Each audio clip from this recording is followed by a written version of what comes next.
Wednesdays are for people's elbows, super kicks, and springboard cutters. You know what that means. It's the Drop the Mic Wrestling Podcast hosted by Michael Davis on Boom Broadcasting, and it's time to pick up that mic.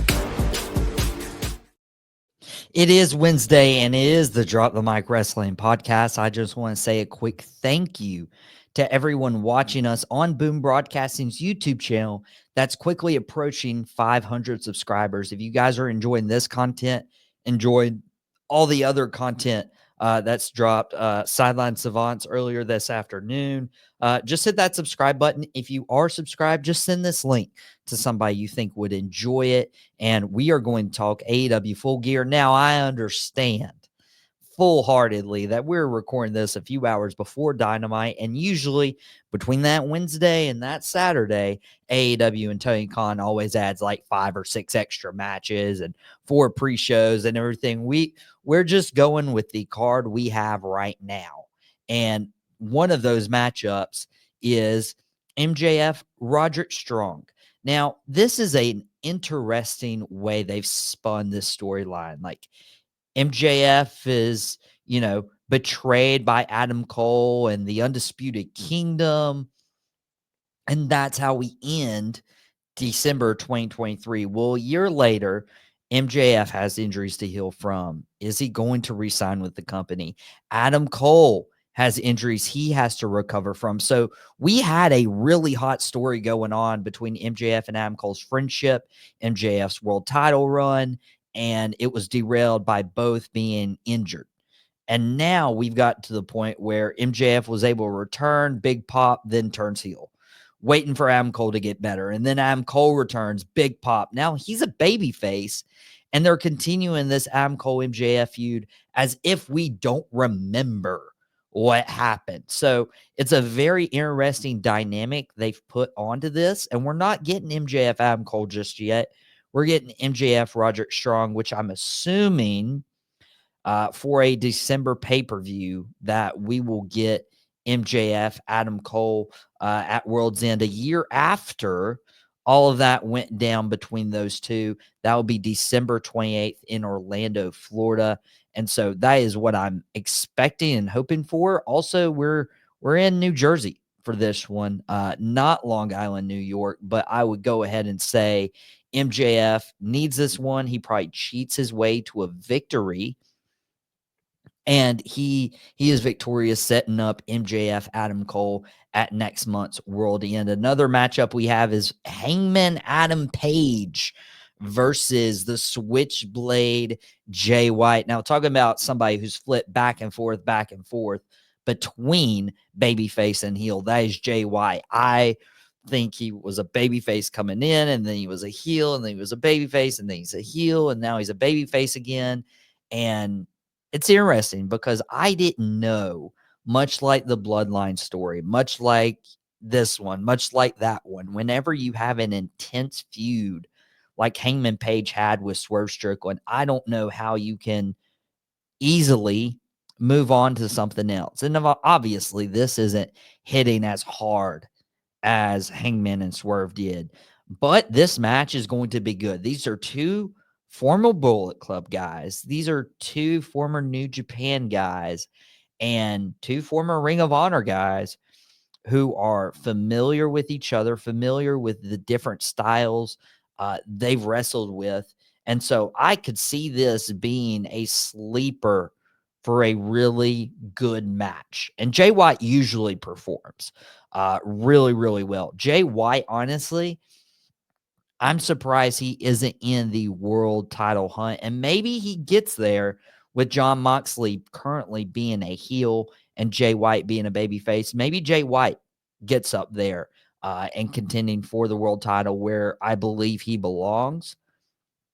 But I'm expecting for this one, if MJF wins as a heel, I'm assuming these are back-to-back matches, and I'm assuming Jay White goes over Hangman Page, and this gives reason for Hangman to spiral downward and downward and downward. Now, somebody Hangman's been associated with are the Young Bucks. They are not competing on this pay-per-view because they've lost the world titles. They went bye-bye. Private Party having their first pay-per-view title defense in a 4-way for the AEW World Tag Team Championships. You see some of the other tag teams listed. You see Kings of the Black Throne, Malachi Black and Brody King. You see the Outrunners, and you see the former tag team champions, the Acclaimed. Very interesting choice for your tag teams. Obviously, you get your champions in there. Private Party. This is a big opportunity. This is a big moment for them, and they got the tag titles, and they've been developed through AEW. And people are like, "Oh, AEW doesn't develop guys." Well, they've developed Private Party champions. They developed Jack Perry champion. They developed Willer Yuta, 1/3 of the AEW World Trios champions. And even Mariah May, she wasn't necessarily made in AEW. She was made across the globe, wrestling in Japan. But instead of being a WWE, she is a women's world champion. So they do develop talent. But I'm looking at some of the other tag teams we could have seen. We could have seen a plethora of different tag teams on pay-per-view, including FTR. FTR would have been really good to have in this matchup. The Bang Bang Gang, the Gun Club, if you will, Austin, Colton Gunn. You could have had something with the Don Callis family. There's so many tag teams, and I'm going to forget some just because of how stacked this tag team division is.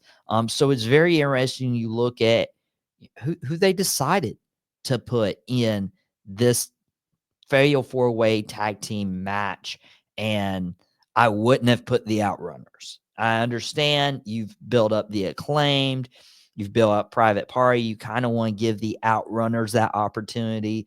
Kings of the Black Throne, there's been complaints about them not getting as many opportunities there in this matchup, but I think the Outrunners are the odd man out.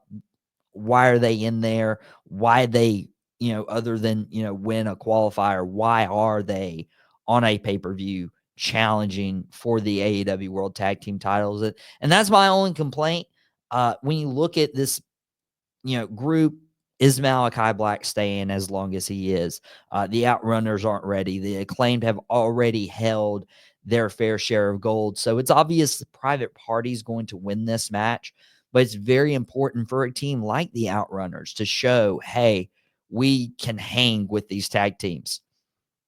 Now, I mentioned homegrown talent, and one of those is Jack Perry. Jack Perry and Danny Garcia, if you will, are both homegrown talent for AEW, and Jack Perry's defending his title against Daniel Garcia. Now, Jack Perry, with the Elite gone, with the Young Bucks gone, he's really carrying his weight. Him and Kazuchika Okada. I don't see Daniel Garcia losing this match. With the Young Bucks losing their tag team titles. Before then, I would have said it is Jack Perry all the way. But you need the Elite fully disarmored. Now, Kazuchika Okada, as of right now, isn't defending his Continental Crown, his Continental Championship this weekend. But of course, we're very on the cusp of the Continental Classic. So we'll see how Kazuchika Okada ends up in that Continental Classic, how far he makes it in the tournament. But I really think if you're going to push the Elite out of power and they need to rebuild themselves potentially as baby faces in another babyface heel switch. I mean, it feels like Paul White is booking this show as many times as wrestlers are, changing from babyface to heel. Then maybe you need Jack Perry to lose this title. As good as he's been, as great as he's been, I think it is time for Jack Perry to lose the title, and goes to Daniel Garcia. Garcia can hold the title a month, 2 months, 3 months, and have a serviceable run, have some really good week-to-week matches for the TNT Championship until he drops it to the next guy. A championship I don't see being dropped is the TBS title. We talked about the TNT title. Now it's the TBS title. Mercedes Moné, Chris Statlander. My sister, it's her birthday next week. And so I'm giving her an early birthday present right here. Her favorite wrestler is Mercedes Moné. And I think the artist formerly known as Sasha Banks wins, retains her TBS championship. I just don't see, Chris Statlander's being built up, but I don't see this being a monumental moment where Mercedes Moné loses the championship. I feel like we need to get her the longest reign TBS title run in the company's history as of this time. So for that to happen, she needs to retain this weekend at Full Gear, and Daniel Garcia is going to win his title, and that's going to be the title change of the Full Gear weekend. I just don't see Chris Statlander making that two title changes for the network championships. Now, we talked about, WWE, coming in and invading AEW. Well, a WWE talent did invade AEW. As a matter of fact, an entire faction, a group from WWE has invaded AEW, and that is not the Hurt Business, the Hurt Syndicate. We get Bobby Lashley in his pay-per-view debut with AEW wrestling Swerve Strickland, who technically was in WWE at some point, but I don't even consider Swerve Strickland a WWE guy. Swerve, to me, is more of a Lucha Underground guy who got his opportunity in NXT, but never got his opportunity on the WWE main roster, and that is a shame because you look at him now, and he really is a homegrown AEW talent, if you would like to say that. If you had to claim him, pin him to WWE or AEW, Swerve is AEW. Like, they have built a star that WWE never did. He honestly lost his championship prematurely. Of course, you had to do the Bryan Danielson. You had to give him the title and give him his farewell in his home state of Washington. And you needed to do that, right, at Wrestle Dream. But Swerve, his title run could have lasted a lot longer. And I really, really hope this isn't the end of Swerve Strickland in the main event picture. But as for now, he's getting a really good program against the Hurt Syndicate. Bobby Lashley has come over. Shelton Benjamin has come over. MVP is there running the place. Now, obviously, Cedric Alexander is currently still signed to WWE. He's appearing on the NXT brand. So I'm wondering if this is an opportunity for Swerve to lose the match, not because of Shelton Benjamin, not because of MVP, but because of a potential fourth member to the Hurt Syndicate. Now, they were teasing Lio Rush. They were teasing Lio Rush. I think they should go a different direction. I think Lio Rush would make sense, especially with his ties to Bobby Lashley. Back when Lio Rush was the hype man, the man of the hour, the hype man for Bobby Lashley, it would make sense. But there was another name that was rumored way back when of potentially joining the Hurt Business, and I would say Ricochet.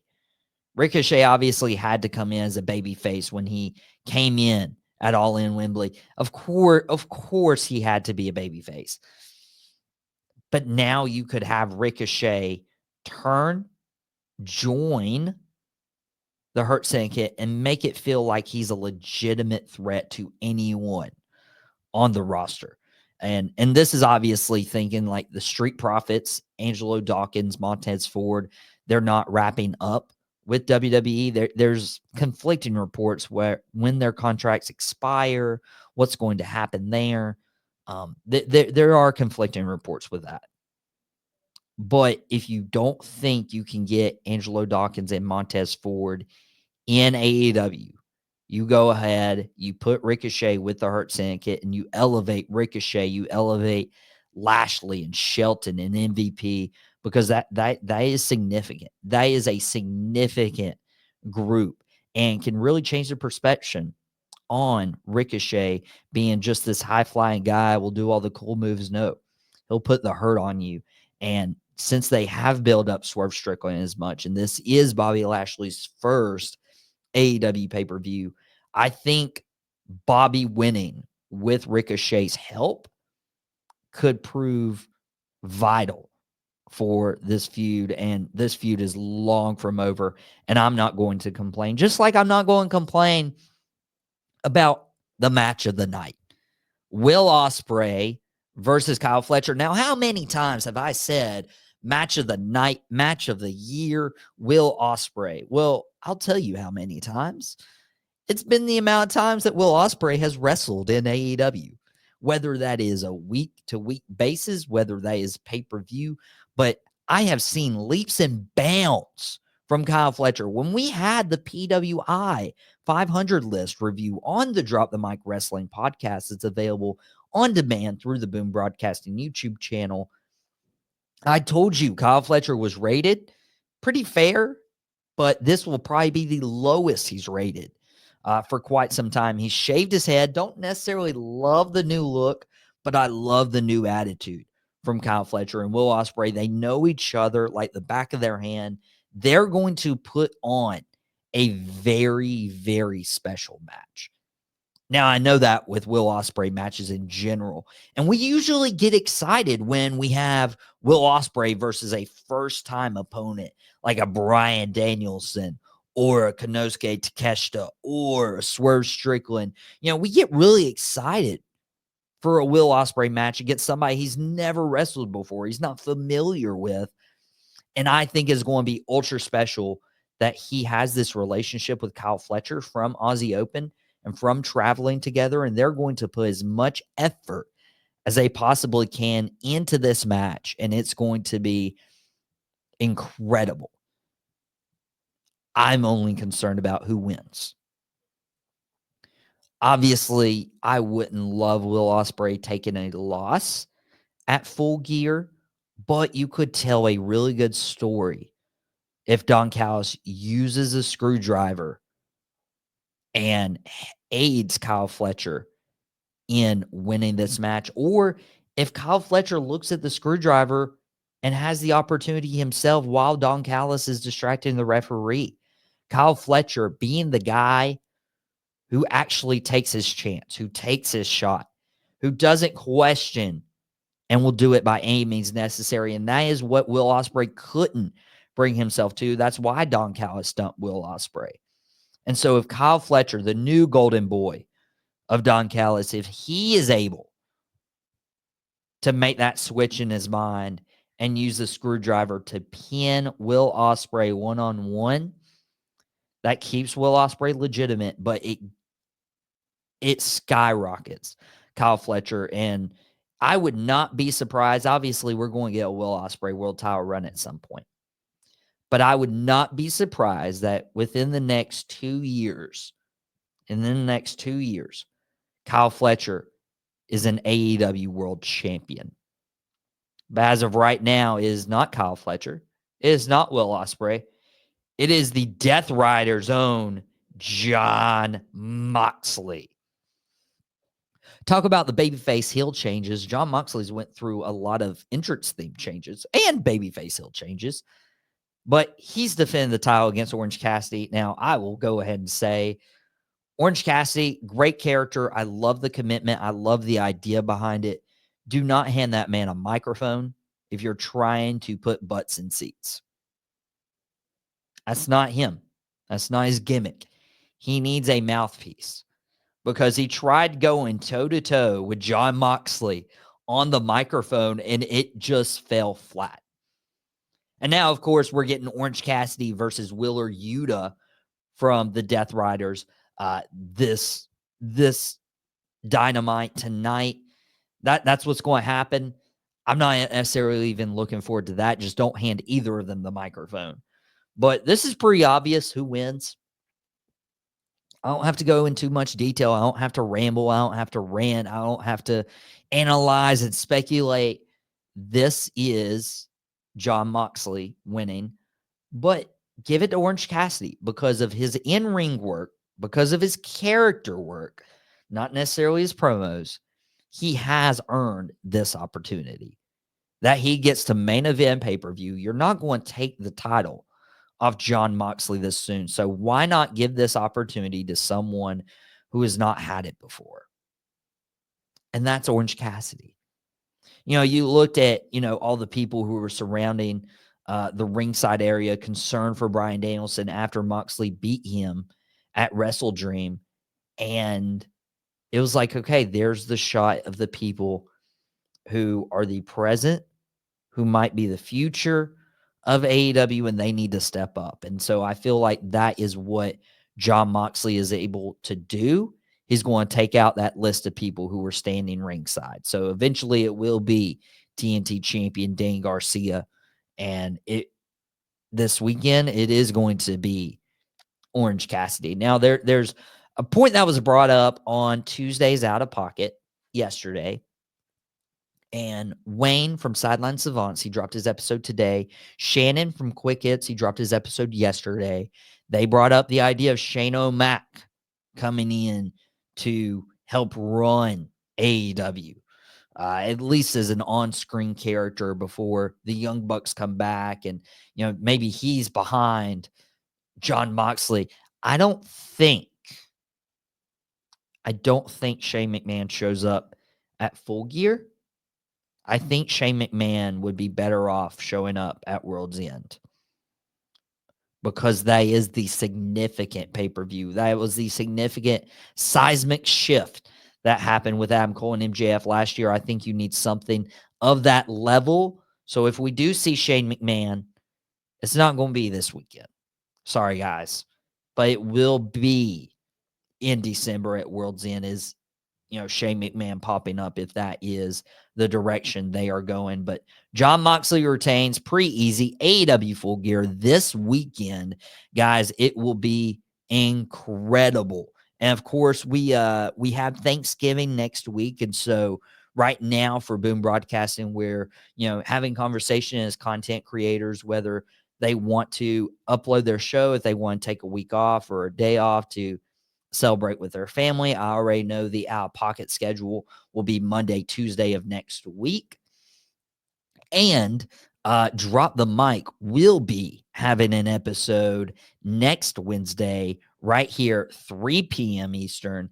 And we are going to, maybe talk a little bit about AEW Full Gear. If anything special happened, we'll talk about that. But we also have Survivor Series next weekend. We have WrestleCade next weekend. So it is a stacked weekend. I'm not taking a week off from the Drop the Mic Wrestling podcast when wrestling is at its pinnacle heading into the Thanksgiving holidays. Well, guys, I appreciate you watching me on the Drop the Mic Wrestling podcast, going through this AEW Full Gear card. I can't wait to see you guys back here next week. Out Pocket will be on tomorrow. That's when you'll see me next, and we'll go through some NFL predictions. And you have a lot of other content. You've already seen Jason drop 3 from deep. You've seen Shannon drop quick hits. You've seen Wayne and Jason drop sideline savants. Tomorrow, you're going to see It Stinks. Tomorrow, you're going to see Dugout Debrief. And we just continue to send you guys all the stuff we could possibly do. But guys, I appreciate you so much. Thank y'all for making us a part of your Wednesday afternoon. I appreciate it. Drop your AEW Full Gear comments and predictions, and I would love to review them, look at them, and even respond, if it's worth a response, which of course, if you took the time to do it, it would obviously be worth a reply. And let me know what you think is right, what you think is wrong. But guys, appreciate y'all. Thank you guys. I'll be back next week for the Drop the Mic. Until then, don't drop the mic, and we'll catch you here next week.